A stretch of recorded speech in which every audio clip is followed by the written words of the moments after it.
तो आज हम अपने चैनल के कमेंट से इंस्पायर होकर आपके लिए कैंडलस्टिक साइकोलॉजी पर वीडियो लाए हैं। अब कैंडलस्टिक पैटर्न्स या चार्ट प्राइस एक्शन का एक बहुत इंपॉर्टेंट हिस्सा है। सबसे मेन चीज कैंडलस्टिक पैटर्न्स की यही है कि इसको देखकर आप बता सकते हैं कि उस मोमेंट उस इंस्टेंट सेलर्स और बायर्स में से कौन कंट्रोल में है, कौन प्राइस को कंट्रोल कर रहा है, जो कि आपको ट्रेडिंग डिसीजंस लेने में काफी हेल्प कर सकती है। और आज हम इसी कैंडलस्टिक पैटर्न्स के बारे में देखेंगे। अब वैसे तो आप सबको कैंडलस्टिक्स के बारे में पता ही होगा, पर अगर किसी को नहीं पता तो कैंडलस्टिक बस एक तरह से चार्ट को पढ़ने और समझने का तरीका है। और ये मुने हिसाहुमा नाम के ट्रेडर ने जापान में ओरिजिनेट किया था। और ये कैंडलस्टिक पैटर्न पहली बार दुनिया के सामने स्टीव नाइसन ने अपनी book Japanese candlestick charting techniques के द्वारा इंट्रोड्यूस किया था। और आज हम इसी बुक से कैंडलस्टिक चार्ट्स और पैटर्न्स के बारे में सीखेंगे। तो सबसे पहले तो सिंपली देखते हैं कि इसको रीड कैसे करते हैं। देखिए, एक कैंडल हमें सिर्फ 4 चीजें बताता है: ओपन, क्लोज, हाई और लो। जिस भी टाइम फ्रेम पर हम चार्ट देख रहे हैं, जैसे अगर डेली टाइम फ्रेम है तो ये दिन का हाई होगा और ये दिन का लो, ये ओपन और ये क्लोज। उसी तरह 1 आवर टाइम फ्रेम में ये उस घंटे का हाई, उस घंटे का लो, उस घंटे में ओपन कब हुआ और क्लोज कब हुआ। अब ये तो नॉर्मल बात है कि 2 तरह के कैंडल्स होते हैं, बुलिश कैंडल्स और बियरिश कैंडल्स। बुलिश है तो प्राइस बड़ा होगा तो क्लोज ओपन से ज्यादा होगा, और उसी तरह बियरिश में प्राइस कम हुआ है तो क्लोज ओपन से छोटा होगा। अब इससे ज्यादा कैंडलस्टिक्स के इंट्रो में नहीं घुसेंगे, हमारे पास सर्टेनली इससे ज्यादा इंपॉर्टेंट मैटर हैं, जैसे कि ये देखना कि कैंडलस्टिक्स में लिमिटेशंस क्या क्या हैं। ये जानने से पहले कि इसको कैसे यूज करें और कहाँ यूज करें, पहले ये देख लेते हैं कि इसको कैसे यूज नहीं करना है, ताकि आपको वो माइंडसेट बन जाए कि कैंडलस्टिक्स को किस तरह देखना है। अब कई जगह इंटरनेट पर या यूट्यूब वीडियोज में कहते हैं कि हैमर दिखे तो स्टॉक ऊपर जाएगा, या शूटिंग स्टार दिखे तो स्टॉक को बेच दो। ये हैमर और शूटिंग स्टार की भी बातें हम जल्द ही करेंगे, लेकिन इंपॉर्टेंट बात यह है कि सिर्फ एक कैंडलस्टिक पैटर्न देखकर आप ट्रेड में एंटर नहीं हो सकते। ये सही नहीं है। एटलीस्ट अगर कोई लॉन्ग टर्म ट्रेडर है तो उसके लिए तो बिल्कुल नहीं।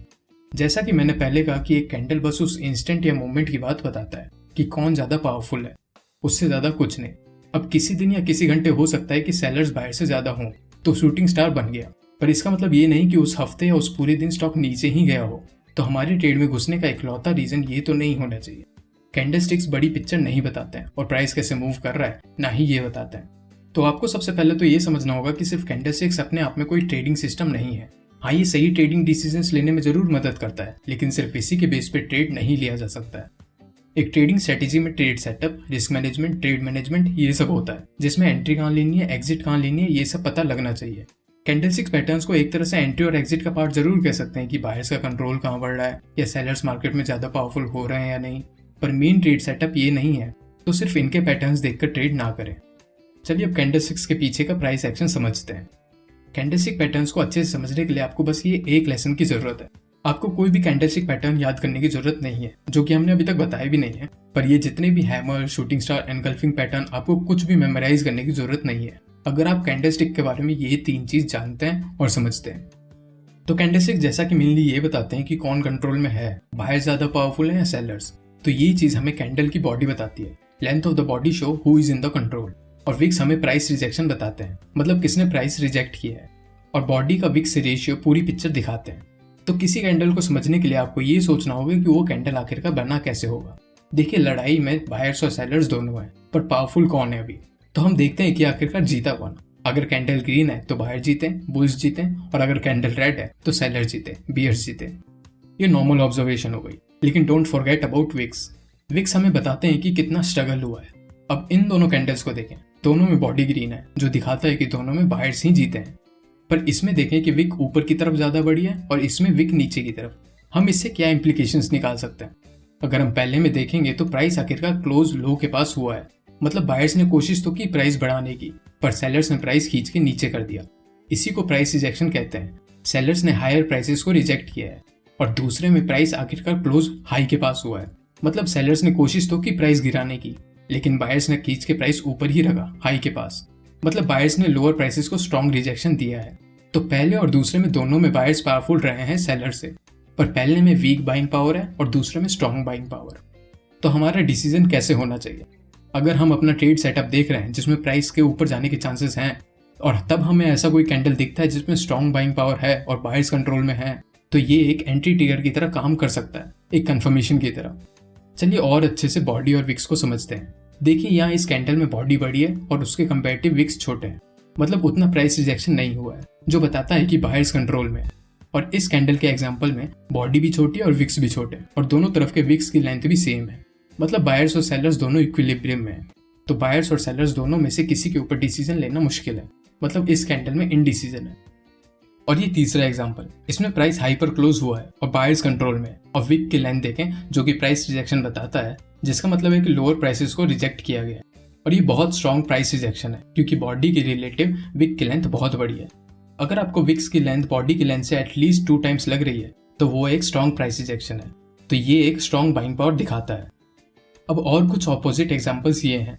यहाँ पे एक बहुत छोटा सा विक है और बॉडी बड़ी है, जो दिखाता है कि सेलर्स कंट्रोल में है।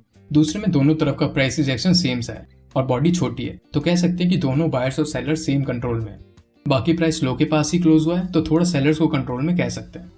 अब तीसरा एग्जांपल, इसमें बॉडी छोटी है इस लॉन्ग विक के कंपैरिजन में, जो कि एक स्ट्रॉन्ग प्राइस रिजेक्शन दिखाता है।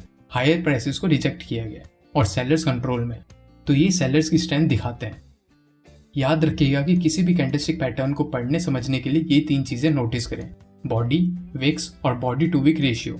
बॉडी की लेंथ ये बताती है कि कौन कंट्रोल में, विक्स की लेंथ प्राइस रिजेक्शन बताती है, और उन दोनों का रेशियो सारी कहानी बताती है। सोचिए कि एक कैंडल कैसे बना होगा, उस घंटे या उस दिन में क्या हुआ होगा, तो आपको खुद ही सारी कहानी पता चल जाएगी कि उस मोमेंट कौन कंट्रोल में। इस तरीके से आप उस टाइम के प्राइस एक्शन को समझ सकते हैं। तो चलिए अब इसी तरीके को यूज करके कुछ फेमस कैंडलस्टिक पैटर्न्स देखते हैं और समझते हैं कि वो मार्केट के बारे में हमें क्या बता रहे हैं। बुलिश एनगल्फिंग पैटर्न, ये बुलिश एनगल्फिंग पैटर्न है। आप इसमें देख सकते हैं कि पहले दिन प्राइस हाई के पास ओपन हुआ और फिर सेलर्स ने प्राइस को एकदम नीचे लो ऑफ द डे के पास ढकेल दिया, और अगले दिन प्राइस एक गैप डाउन के साथ ओपन हुआ और बायर्स आए और वे प्राइस को एकदम ऊपर ले गए वापस से, पिछले हाई से भी ज्यादा। अब इसमें दूसरा कैंडल, बुलिश कैंडल, अपने पिछले कैंडल को पूरी तरह से कवर करता दिख रहा है, बिल्कुल उसका इफेक्ट को गायब करता दिख रहा है। इसी को एनगल्फ करना कहते हैं, कवर करना, इसलिए इसका नाम बुलिश एनगल्फिंग पैटर्न है। तो इसे बुलिश रिवर्सल पैटर्न कहते हैं क्योंकि एक तरह से ये दिखाता है कि प्राइस एक तरह से बढ़ने वाला है और उस मोमेंट बायर्स कंट्रोल में, क्योंकि उन्होंने प्राइस को एकदम लो से हाई तक चढ़ा दिया, और ये जितना बड़ा होगा उतना ज्यादा अच्छा होगा। अब इसी पैटर्न के सिमिलर पर एक बिल्कुल उल्टा पैटर्न देखते हैं, बेरिश एनगल्फिंग पैटर्न। अब ये mainly same bullish engulfing pattern की तरह दिखता है, बस यहाँ कैंडल्स इंटरचेंज हो गए हैं। इसमें पहले दिन प्राइस लो के पास ओपन होता है और फिर बायर्स एकदम उसको खींच के हाई पर क्लोज कर देते हैं। फिर प्राइस अगले दिन गैप अप के बाद हाई पर ओपन होता है और इसमें सेलर्स आते हैं और प्राइस को एकदम पिछले लो से भी नीचे ढकेल देते हैं। तो इसमें बेरिश कैंडल पिछले कैंडल को कवर कर रही है, इसलिए इसको बेरिश एनगल्फिंग पैटर्न कहते हैं। ये बेरिश रिवर्सल पैटर्न है और इसमें मोमेंटरली सेलर्स कंट्रोल में। अब आपको इन पैटर्न्स में ये नोट करने की जरूरत है कि ऐसा हो सकता है कि आपको ये सेम टू सेम मार्केट में ट्रेड करते वक्त ना दिखे, इसके जैसा या इसकी स्टोरी जैसा दिखे, और तब आपको वो लेसन याद करना है जिसमें हमने कैंडलस्टिक पैटर्न पढ़ना सिखाया था। हो सकता है कि कैंडल बिना किसी गैप के आए या कोई थोड़ा नीचे या ऊपर क्लोज ओपन हुए, पर आपको ये समझना होगा कि मेन बात यह है कि आगे आने वाला कैंडल पिछले कैंडल के इफेक्ट को खत्म करता हुआ दिखना चाहिए, और ये बताता है कि अभी कौन कंट्रोल में है। और ये चीज आप बिना किसी फेमस पैटर्न को पढ़े भी पता लगा सकते हैं, अगर आपको कॉन्टेक्स्ट पता हो और बेसिक्स क्लियर हो। चलिए अगले पैटर्न पे चलते हैं, पियर्सिंग पैटर्न। अब ये पैटर्न बुलिश एनगल्फिंग पैटर्न का ही वेरिएशन है। इसमें सेकंड कैंडल की लेंथ पिछले कैंडल की लेंथ से बड़ी नहीं होती है, मतलब ये पिछले कैंडल को कवर नहीं कर रही है, पर हाँ इसकी बॉडी की लेंथ पिछले कैंडल की आधी बॉडी से ज्यादा होनी चाहिए, तभी ये बुलिश रिवर्सल पैटर्न कहा जाएगा। बस ये बुलिश एनगल्फिंग पैटर्न से थोड़ा वीक पैटर्न है, और जैसा कि मैंने अभी बताया ये बहुत पॉसिबल है कि आपको सेम पैटर्न ना दिखे, इसलिए उन पैटर्न के पीछे साइकोलॉजी और स्टोरी को समझें, ताकि आप भी चार्ट्स पैटर्न को देख के ये सब ऑब्जर्व कर पाएं कि सेलर्स बायर्स में से कौन कंट्रोल में और मार्केट में अभी क्या चल रहा है। तो आपको एनगल्फिंग पैटर्न और पियर्सिंग पैटर्न अलग अलग याद करने की जरूरत भी नहीं है।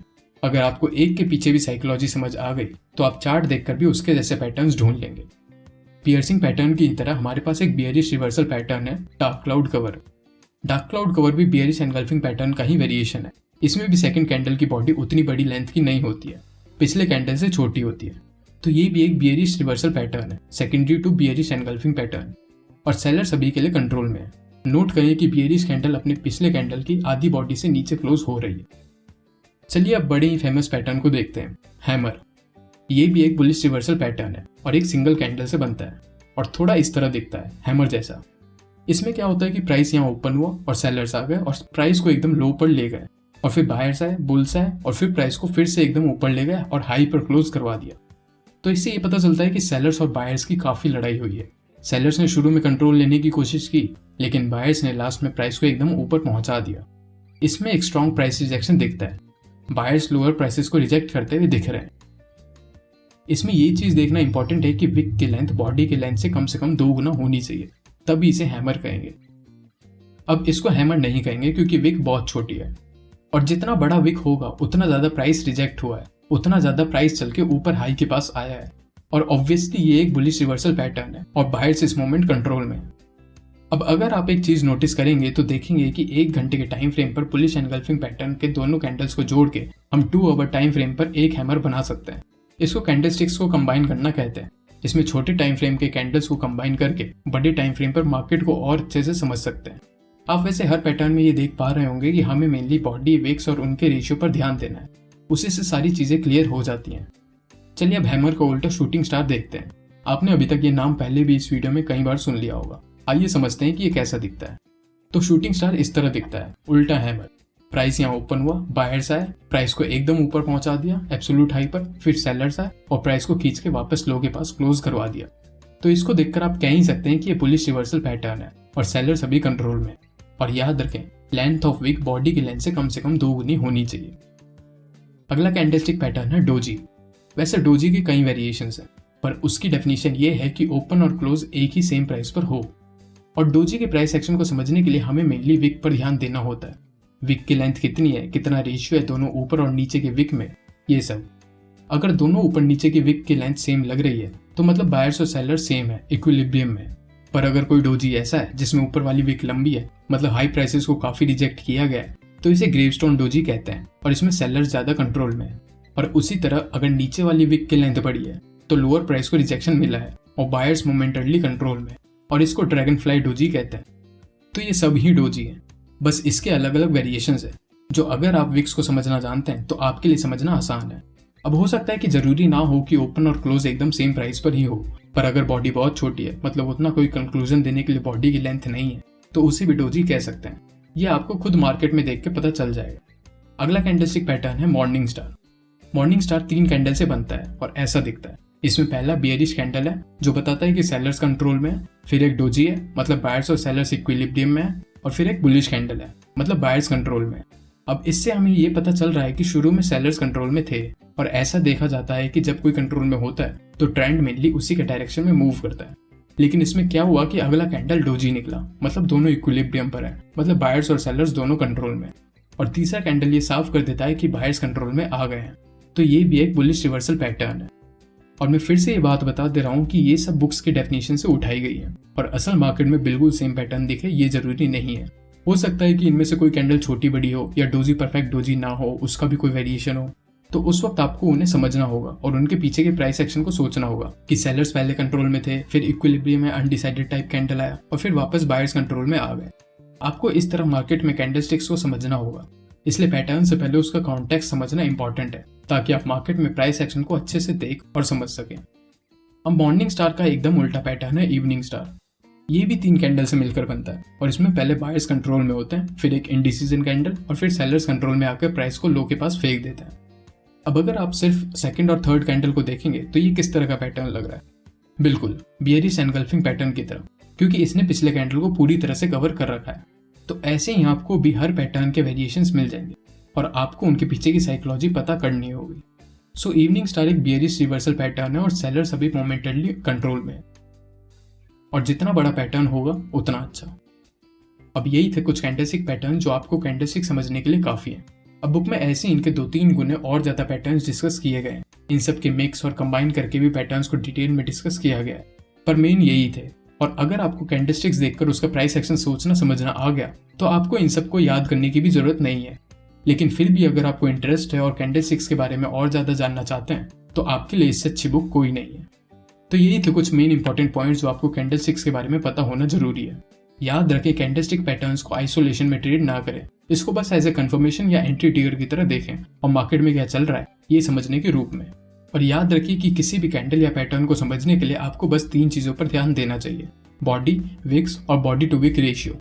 और किसी पैटर्न को समझने के लिए उसके पीछे के प्राइस एक्शन को सोचें कि वो कैसे बना होगा। तो यही थी आज के लिए वीडियो। कैसी लगी आपको ये वीडियो हमें कमेंट करके जरूर बताएं, और अगर आपको ये पसंद आई तो इसे लाइक करें और शेयर करें। और ऐसी ही ट्रेडिंग, इन्वेस्टिंग और पर्सनल फाइनेंस रिलेटेड कंटेंट के लिए हमारे चैनल को सब्सक्राइब करें।